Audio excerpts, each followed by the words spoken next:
할렐루야. 오늘도 온라인으로 새벽 예배 말씀 들으시고 또 묵상하시는 우리 성도님들 주님의 이름으로 환영합니다. 계속해서 창세기 말씀 보고 있습니다. 요셉의 이야기가 계속 진행되고 있는데 오늘 본문에 나와 있는 이 요셉의 이야기를 통해서 하나님께서 우리의 삶 가운데 어떻게 섭리하시는지 살펴보기를 원합니다. 지금 요셉의 상황에 대해서 잠깐 살펴보고 본문의 말씀 계속해서 상고해 보도록 하겠습니다. 어제까지만 해도 집에서 부모님의 사랑을 독차지하면서 가장 좋은 것들을 누리면서 온실 속 화초처럼 살았던 그 요셉이 오늘은 어디로 가는지도 모르는 채 공포 속에서 밧줄에 묶여 질질 끌려가고 있는 모습을 우리가 상상해 볼 수가 있습니다. 우리가 이렇게 말씀을 글로만 대하다 보면은 이 상황들, 요셉의 상황과 심정에 대해서 우리들이 이렇게 가깝게 느끼지 못하고 그냥 글로 읽으며 넘어가는 경우들이 있습니다. 그래서 짧은 예를 하나 들어서 우리들의 삶 가운데 이게 얼마나 급박한 일인지, 얼마나 공포스러운 일인지 한번 살펴보고 말씀을 계속 이어가 보도록 하겠습니다. 물론 이런 일이 있어서는 안 되겠지만 마치 오늘 요셉의 이런 상황들은 현대 시대를 살아가는 사람들에게 영화 속의 한 장면 같은 것을 우리가 한번 추측해 볼 수가 있습니다. 어느 날 집에 이렇게 퇴근하기 위해서 혹은 어딘가 가기 위해서 신호등 앞에서 신호를 기다리고 있는데 제 앞에 갑자기 봉고차 한 대가 오더니 거구의 장정들 두세 사람이 얼굴에 검은 주머니를 씌우더니 봉고차에 밀어넣고 어디론가 향하는 것을 상상해 볼 수가 있습니다. 마치 영화 속의 한 장면 같은 모습입니다. 그러더니 1시간 정도 어디론가 가더니 차에서 내려 어디론가 저를 끌고 갑니다. 그래서 귀가 열려 있어서 눈은 닫혀 있고 귀가 열려 있어서 듣고 보니 어디선가 파도 소리가 들리고 또 배고동 소리가 들리고 배 엔진 소리가 들리는 것을 들을 수가 있습니다. 그리고는 그 배에 저를 올려 태우는 장면입니다.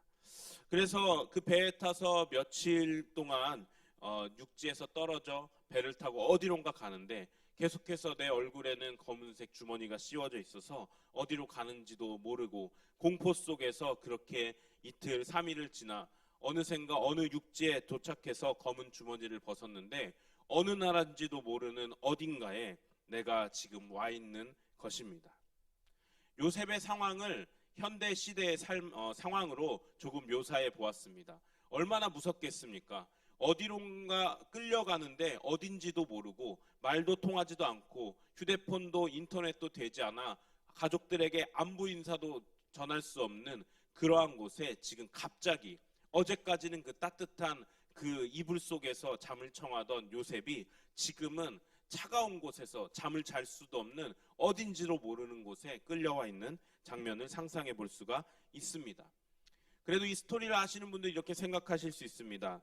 그래도 요셉은 좋은 집에 노예로 끌려가게 돼서 다행이지 않나 라고 생각할 수 있겠지만 여러분 엊그제까지만 해도 정말로 온실 속 화초처럼 그 부모님의 품 안에서 있었던 요셉이 지금 노예시장에서 어디로 팔려갈지 모르는 그 상황 상상이나 해보셨습니까? 얼마나 무섭고 공포스럽겠습니까? 바로 이러한 상황이 요셉의 삶 가운데 갑자기 펼쳐지게 된 것입니다. 그런데 중요한 것이 있습니다.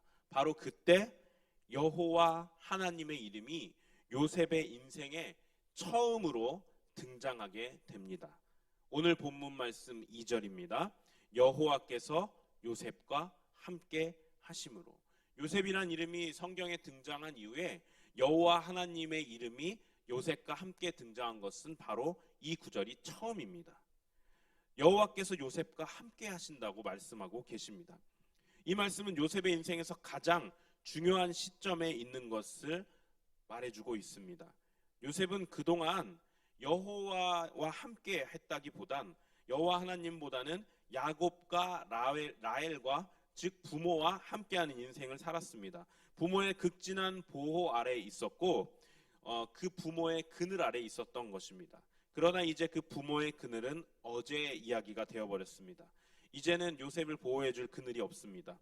보호가 없는 너무나도 거친 그 노예 세상에 들어와 버린 것입니다. 불안이 극에 달하고 공포가 몸을 떨게 하는 그런 세상에 갑자기 들어와 버린 것입니다. 그런 그늘이 없는 요셉에게 부모의 그 보호와는 비교조차 할 수 없는 여호와 하나님의 그늘이 이제 요셉의 인생에 함께 하시게 된 장면이 바로 오늘 2절 말씀인 것입니다. 여호와의 그늘에 거하려면은 내가 지금 그늘 삼고 있는 것을 떠나야만 합니다. 요셉은 부모의 그늘을 자진해서 떠난 것은 아니지만 어쩔 수 없이 떠나게 된 장면이지만 그 그늘을 떠나자마자 여호와 하나님의 그늘이 요셉을 보호하기 시작하신 것입니다. 노예가 된 상황은 인생에서 가장 절박한 상황으로 보입니다. 맞습니다. 누가 봐도 노예가 된 인생, 엊그제까지만 해도 그 부모의 사랑을 독차지하던 인생에서 갑자기 노예가 되어버린 인생은 너무나도 안타깝고 저주받은 인생처럼 보입니다. 그러나 영적인 눈을 떠서 보면 여호와 하나님께서 요셉의 인생에 깊이 개입하시게 된 복된 삶의 시작인 것을 볼 수가 있는 것입니다. 실제로 여호와께서 함께 하심으로 요셉을 노예로 삼아 데리고 갔던 보디발의 집에서 큰 축복을 받게 되고 또한 보디발의 집 또한 큰 축복을 받게 됩니다. 요셉은 그로 인해서 주인에게 인정받고 형통하게 되었다라고 말씀에서 기록하고 있습니다. 그러나 중요한 것이 있습니다. 그렇게 요셉의 삶은 형통한 채로 보디발의 집에서 잘 살다가 끝났다라고 기록하고 있지 않습니다. 여호와의 그늘 아래 있다고 해서 고난이 없는 것은 아니다라는 것을 오늘 본문 말씀을 통해서 알 수가 있습니다. 하나님이 함께 하시면 억울한 일도 없어야 되지 않습니까? 정의가 늘 승리해야 하는 삶이어야 하지 않습니까? 그런데 오늘 본문에서는 그런 사이다 같은 상황이 펼쳐지지 않습니다. 오히려 요셉이 모함을 받고 억울하게 감옥에 갇히는 일이 발생하죠. 마치 하나님께서 함께 하시지 않는 것처럼 보이는 저주받은 인생인 것처럼 다시 한번 전락해버린 것처럼 보이게 되는 것입니다. 여러분, 사람이 보기에 감옥은 저주받은 곳이 맞습니다. 그러나 중요한 것은 그 감옥에 갇힌 요셉에게 아직도 여호와 하나님께서 함께하고 계신다는 진리입니다. 상황은 전혀 그렇게 보이지 않지만 하나님께서 함께 하시는 복이 요셉에게는 아직까지 그 감옥에 갇혀 있는 상황에서도 있다는 것을 알 수가 있는 것입니다. 이것은 우리가 현실 세계의 눈을 떠서 볼 수 있는 것이 아니라 영적인 눈을 떠야만 볼 수 있는 상황입니다. 지금 많은 분들이 요셉처럼 어둠의 시간들을 보내고 계신 것 같습니다. 코로나19, 태풍이 또 하나 올라오고 있습니다. 눈에 보이는 상황은 절망 그 자체라고 볼 수가 있습니다. 그러나 하나님께서 지금 나와 함께 하고 계신다면 그것은 절망이 아닌 소망과 복의 조짐일 수도 있다는 것입니다.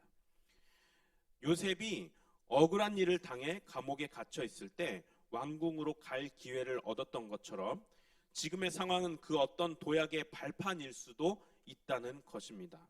만일 요셉이 억울하고 힘든 일을 당한 시간이 없었다면 감옥에 갇힐 일 또한 없었을 것이고 아마 왕궁으로 갈 수 있는 기회조차 얻지 못했을 것입니다. 아마 그랬다면 보디발의 집에 가장 잘 나가는 노예 인생으로 생을 마감했을 것입니다.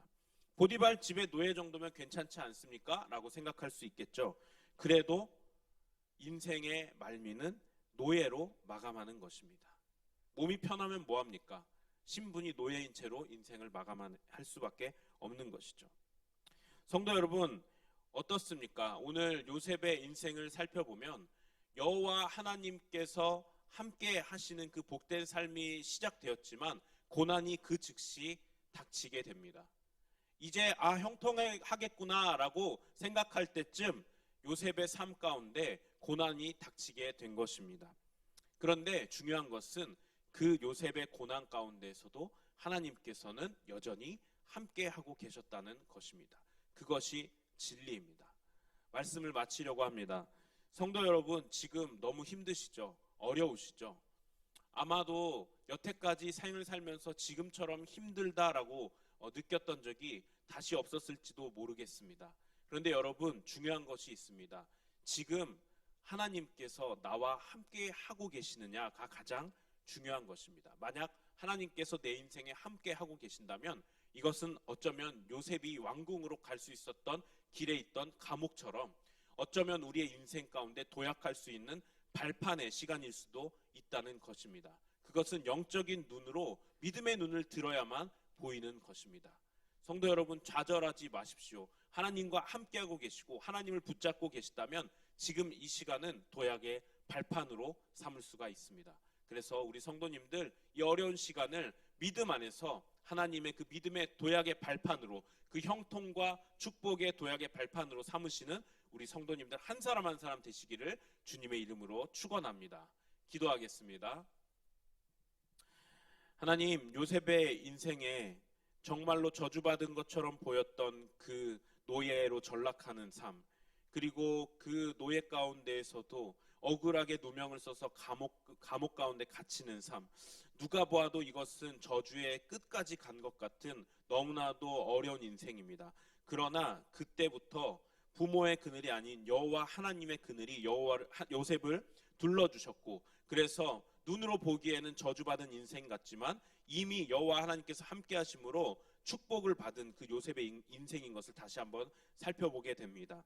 하나님, 지금 우리들이 너무나도 힘든 시간 보내고 있습니다. 여호와 하나님께서 함께 하시고 우리가 여호와 하나님을 붙잡음으로 말미암아 이 어렵고 힘든 시간이 도약의 발판의 시간이 될 수 있도록 인도하여 주시옵소서. 우리의 믿음의 눈을 들어 그렇게 믿음으로 바라보게 하시고 우리 삶 가운데 여호와 하나님께서 함께 하시는 축복을 누리는 우리 성도님들 한 사람 한 사람 될 수 있도록 인도하여 주시옵소서. 예수님의 이름으로 기도합니다. 아멘.